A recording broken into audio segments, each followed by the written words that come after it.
Hello, everyone. Bilal Malas here. I'm with Alexander Robinson, Associate Advisor at Manulife Securities. And Alex, I'll just pass the ball to you. Please introduce yourself. Who are you? Where are you from? And who do you help? Perfect. So yes, my name is Alex Robinson. I'm an associate advisor with Manulife Securities in Ontario, Canada. I help, at this time, many people, but in particular, telecom professionals with one of the major providers here in our country. I'm a part of an amazing team, advisors based out of Oakville, Ontario, and just been very, very pleased with the course so far. Oh, thanks for sharing. And Alex, my next question is, about your experience personally dabbling with LinkedIn prospecting. I know you had a bit of frustrations before joining our SLS Framework Mastermind. You've dabbled into LinkedIn prospecting. You've heard that you had to niche down your practice. You've done that, but to no concrete results, I believe. And can we Mhm. talk a bit more about the frustrations you had towards that specifically outbound prospecting on LinkedIn, and what kind of frustrations you had before joining the SLS Framework Mastermind? Absolutely. So I'd say, the two main issues that I had with LinkedIn, in the past, stem from, partially, difficulties on my personal side of things, just wrapping my head around it, and as well as some external factors. So as far as the external factors went, right, before this course, I actually had found, a different course that I was a part of earlier that had some overlap with what they were teaching here, but you guys go a lot more in depth, of course. But basically, the problem was I learned a lot of my LinkedIn prospecting from that course. So I wasn't specific enough in who I was targeting and the things that I was asking. So I had done hundreds of conversations, hundreds of connections, and it was just so frustrating because after speaking with me, after connecting with maybe like 1,000 people, you get one client, right? That's a whole lot of attempted meetings scheduled, everything like that. And the only real response was like, well, hey, if you have to meet your targets, then just do more, right? Well, do more of what? Nobody can give me a clear example of, is my profile good? Because I'm trying to make improvements. I'm trying to narrow down what are the things that I can be doing better. But it was just really hard for me to, for myself, identify the things that I could be doing better. And also, externally, there wasn't really any, feedback that I could get. The other frustration that I definitely had was I just didn't fully understand the process. Like I knew I was stubborn, so I stuck with it because I had just enough success to not abandon, the method. But at the same time, I knew that there were people that were having tremendous success on the platform. So I knew that it was possible, and I knew that it was something that I had the potential to do. There were just certain things that I just needed to understand a bit better. Mhm. But I would say that those are the bulk of my frustrations, is just not knowing where I was in a framework, not having a solid framework, and definitely not being specific enough. Mhm. Yep. Yeah. Thanks for sharing, Alex. And after joining our SLS Framework Mastermind, you know, you had tremendous value from our community, which are full. We have over 150 advisors in there: financial advisors, investment advisors, financial planners, professionals in the insurance industry, in the lending industry, and across the U.S., Canada, and the U.K. And we have those live Q&A calls that are group Q&A calls where I answer everyone's questions. And you've hopped on several times, and Mm, you've sparked yourself very, very meaningful conversations that a lot of other advisors could learn from on these Q&A calls and on the Facebook group that we have the community part of. And it was such an interesting I think it's an interesting path that you were able to discover here. Is Can you tell us a bit more about how you felt after joining the SLS framework and getting access to that community full of winners and advisors looking to change their practice for the better? mm. Yeah, no, I felt very, very excited. In fact, it was another senior member in my team, Don, who was the one that actually connected with you, you and Ramsey first. And, I guess before progressing things with you, he sent, me some of the material that you guys had been going over with him because he knew that I had some experience with, another program, right? So he wanted to have my take on it, and he felt that, I'll use you as a litmus test, Alex. I trust you. If you think that there's more value here than what there is in what you're currently doing, then we can look at making that change. So we did. I could tell from the very beginning of the presentation that you guys laid out that yes, there's a level of structure, but not just structure, but understanding of structure, and the ability to convey it. That was really, really important for me. And something that I was very surprised and impressed by was the community as well. So again, like I haven't been in the program for a terribly long time, but in the short amount of time, I remember what was it, the very first day that I got my login, my password, and everything. You told me about the Q&A. The next day there was a Q&A, and I was on there, and it was just amazing.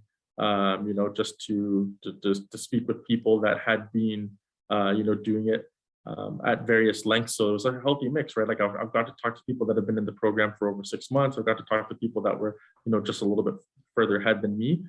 And I was able to get a lot of insight as to, how are they targeting people? What is it that they're working on? What's important to them? And I think the reason why, it sparked some good conversation is because again, I took a different path to get here.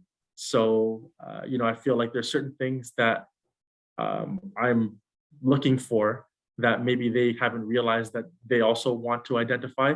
So when I point that out, and I know you guys have said at some points too, like, oh, that's a really good question, right? And this is how I'd answer it. So, it's definitely been great, especially because, I know there's a lot of people like me that learn by conversing, not just by reading and watching videos, even though those are helpful. But once I've gotten that information, like I know that I really crystallize it if I'm able to actually speak on it. And I'm also just like a sponge, just soaking up information. Like even being able to talk to you guys, I think that's also very important. The masterminds behind the course and everything like that, to be able to pick your brain reliably, twice a week. That's huge, especially how fast things change. Being able to pivot and get another expert opinion on something, it's definitely been a very great experience. Awesome, Alex. Yeah, I appreciate you for hopping on those Q&A calls and being part of the community. And my next question is a very short one.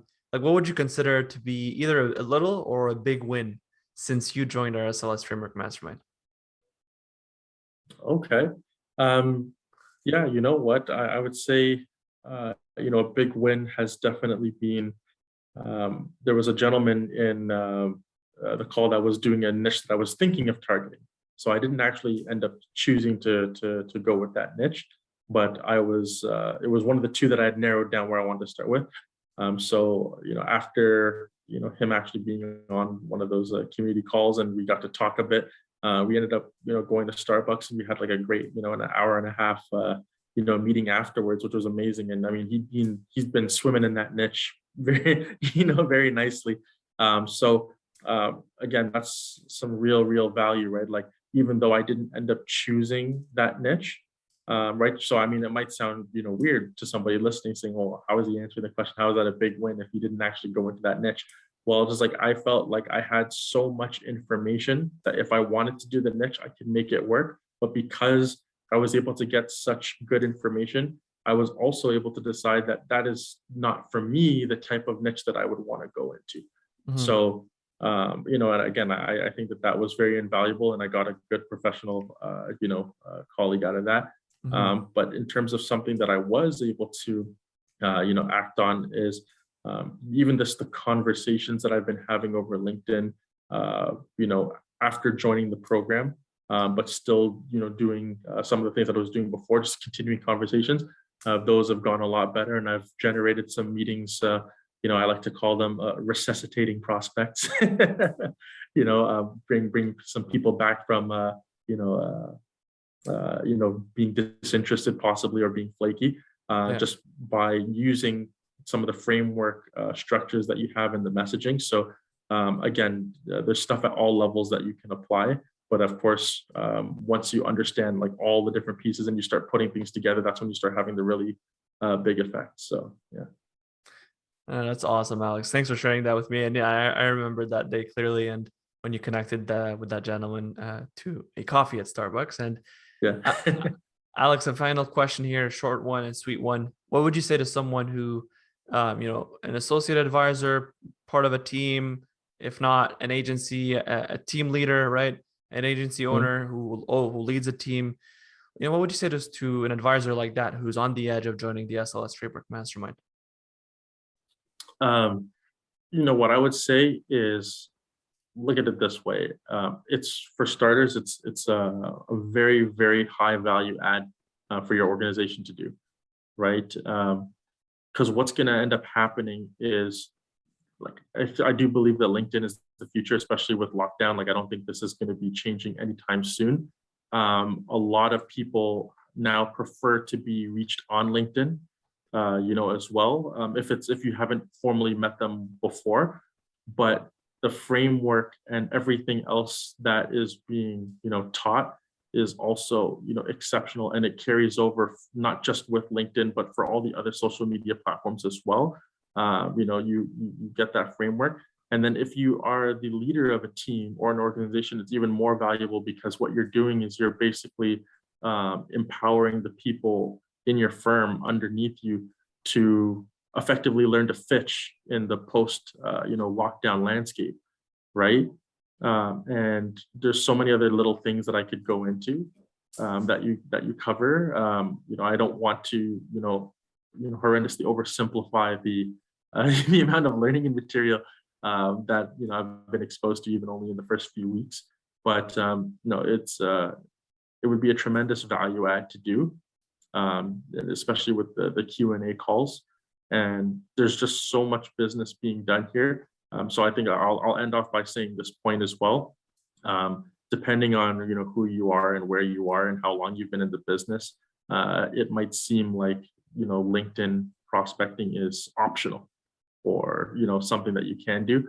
But believe me, when it's being done properly, it can lead to some very, very impressive results that you like you duplicate this kind of results, and most importantly what you're being taught here is how to become the authority in a particular space. And I don't think that really needs to be elaborated onto too much. You can't pay for that kind of positioning in the minds of your leads and prospects, right?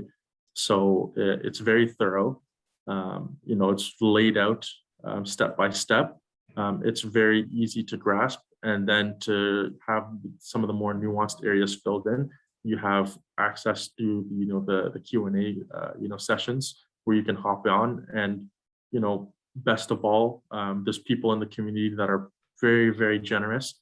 Some people doing some very, very interesting things, and being able to interact with people that are so forthcoming and so willing to share what's worked for them in the past, so that you don't have to fumble around in the dark trying to get your feet on the ground.